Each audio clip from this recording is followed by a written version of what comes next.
नमस्कार, आदाब। न्यूज 5 जमशेदपुर में आपका इस्तकबाल। आइए नजर डालते हैं जमशेदपुर की खबर पर। प्रधानमंत्री नरेंद्र मोदी रविवार को झारखंड पहुंचे। इस दौरान पीएम मोदी ने टाटानगर जंक्शन रेलवे स्टेशन पर टाटानगर पटना वंदे भारत ट्रेन को वर्चुअली हरी झंडी दिखाई। बता दें कि इससे पहले पीएम मोदी टाटानगर पहुंचकर वंदे भारत ट्रेनों को हरी झंडी दिखाने वाले थे, परंतु खराब मौसम के चलते उनके कार्यक्रम में बदलाव कर दिया गया। पीएम नरेंद्र मोदी ने रांची एयरपोर्ट से ही विभिन्न योजनाओं का ऑनलाइन उद्घाटन किया। इसके बाद वे सड़क मार्ग से जनसभा को संबोधित करने के लिए जमशेदपुर स्थित गोपाल मैदान के लिए रवाना हो गए। इस बीच प्रधानमंत्री नरेंद्र मोदी का रविवार को झारखंड के जमशेदपुर में होने वाला रोड शो भारी बारिश के कारण रद्द कर दिया गया। झारखंड भाजपा ने एक्स पर एक पोस्ट में जानकारी दी कि पीएम मोदी का रोड शो रद्द कर दिया गया है। फिर क्या था? सोशल मीडिया पर बीजेपी और जेएमएम के बीच वार पलटवार का सिलसिला चल पड़ा। झारखंड भाजपा के इस पोस्ट पर जेएमएम ने तुरंत चुटकी ली और कहा, ना जी ना, इंद्र भी कुपित है आपके पापों को देखकर। उन्होंने सारे परिवर्तन महाराष्ट्र और हरियाणा की ओर डाइवर्ट कर दिया है। इसके बाद तो जेएमएम और भाजपा के बीच सोशल मीडिया पर जंग छिड़ गई।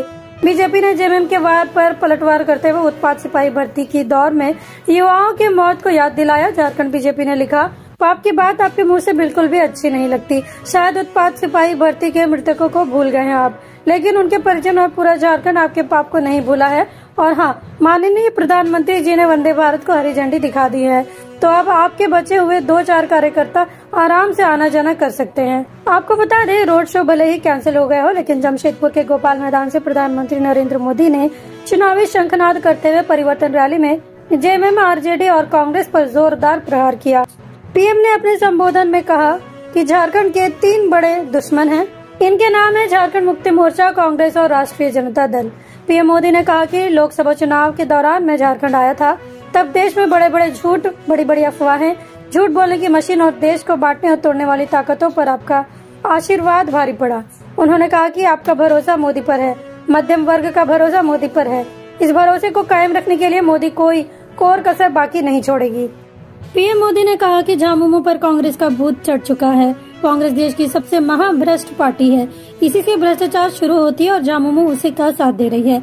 इस पार्टी में शामिल लोग मजहब के नाम पर अपना वोट बैंक बनाते हैं और राजनीति रोटी सेकते हैं। क्या चंपाई सोरेन आदिवासी नहीं थे? क्या सीता सोरेन आदिवासी नहीं थी? पीएम मोदी ने कहा कि झारखंडी और अपने आप को असुरक्षित महसूस कर रहे हैं। यहाँ पर बांग्लादेशी, गोहिंड, घुसपैठिए संताल में बढ़ते जा रहे हैं, जबकि आदिवासियों की संख्या घटती जा रही है। घुसपैठिए पंचायतों पर भी कब्जा करते जा रहे हैं। ये घुसपैठिए झामुमो को भी अपने कब्जे में लेते जा रहे हैं। झारखंड की बेटियों के साथ अत्याचार हो रहा है। पीएम मोदी ने कहा कि वोट बैंक की राजनीति करने वाले कभी किसी के सगे नहीं होते। झामुमो ने 5 सालों का कार्यकाल पूरा किया और आदिवासियों के नाम पर राजनीति की। आज आदिवासी समाज पूछ रहा है कि चंपाई सोरेन आदिवासी नहीं थे क्या? उनके साथ ऐसा क्यों किया गया? इसका जवाब हर आदिवासी आने वाले चुनाव में देगा। लोग खुद को अपमानित महसूस कर रहे हैं। पहले से प्रस्तावित रोड शो और टाटानगर रेलवे स्टेशन पर होने वाले कार्यक्रम को ऑनलाइन माध्यम से करवाया गया। कुछ देर के लिए ऐसा लगा कि खराब मौसम के कारण कार्यक्रम स्थगित करना पड़ सकता है, परंतु सुबह से टकटकी लगाए जनता का दिल प्रधानमंत्री नहीं तोड़ना चाहते थे, इसलिए उन्होंने सड़क मार्ग से ही जमशेदपुर जाने का फैसला कर लिया और गोपाल मैदान पहुंचे और जनता को संबोधित भी किया। हालांकि संबोधन करने के दौरान एक रोचक घटना घटी, जब स्टेज पर लगा कमल फूल गिर गया।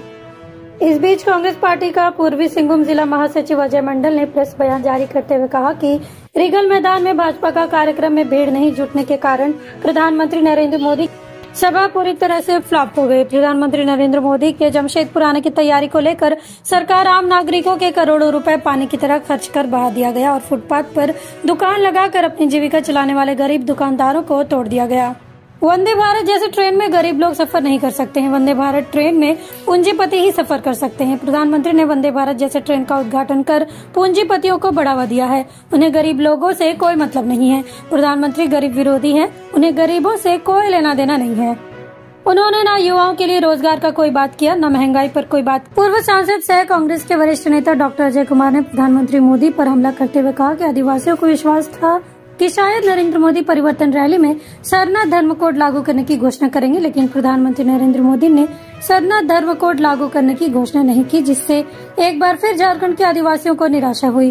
पिछले कई वर्षों से आदिवासी समुदाय अपने सांस्कृतिक और धार्मिक आजादी के प्रतीक सरना धर्म कोड को लागू करने के लिए आंदोलन कर रहे हैं। 2 वर्ष पूर्व हेमंत सरकार ने सरना धर्म कोड से संबंधित विधेयक पास कर केंद्र को भेज दिया, लेकिन मोदी सरकार इस ओर ध्यान नहीं दे रही है। आदिवासियों की हमदर्द बनने का नाटक कर रही भाजपा की पोल खुल गई। झारखंड में आकर भी मोदी ने सरना धर्म कोड लागू करने की घोषणा नहीं की। झारखंड के मुख्यमंत्री हेमंत सोरेन ने आज रांची एयरपोर्ट पर प्रधानमंत्री नरेंद्र मोदी से मुलाकात की। इस अवसर पर हेमंत सोरेन ने प्रधानमंत्री को उपहार स्वरूप एक सुंदर बुद्ध की मूर्ति भेंट की। यह मुलाकात तब हुई जब प्रधानमंत्री मोदी जमशेदपुर में एक जनसभा को संबोधित करने के बाद रांची लौटे। सड़क मार्ग से जमशेदपुर गए थे और फिर सड़क मार्ग से ही रांची वापस आए। रांची एयरपोर्ट पर उनके आगमन पर मुख्यमंत्री हेमंत सोरेन ने गर्मजोशी से उनका स्वागत किया। हेमंत सोरेन के अलावा एयरपोर्ट पर कई भाजपा नेताओं ने भी प्रधानमंत्री का स्वागत किया और उन्हें सम्मानित किया। ये मुलाकात झारखंड की राजनीतिक और प्रशासनिक दुनिया में एक महत्वपूर्ण घटना मानी जा रही है। मुख्यमंत्री सोरेन और प्रधानमंत्री मोदी के बीच इस तरह की मुलाकात और उपहारों का आदान प्रदान दोनों के बीच सहयोग और सम्मान की भावना को दर्शाता है।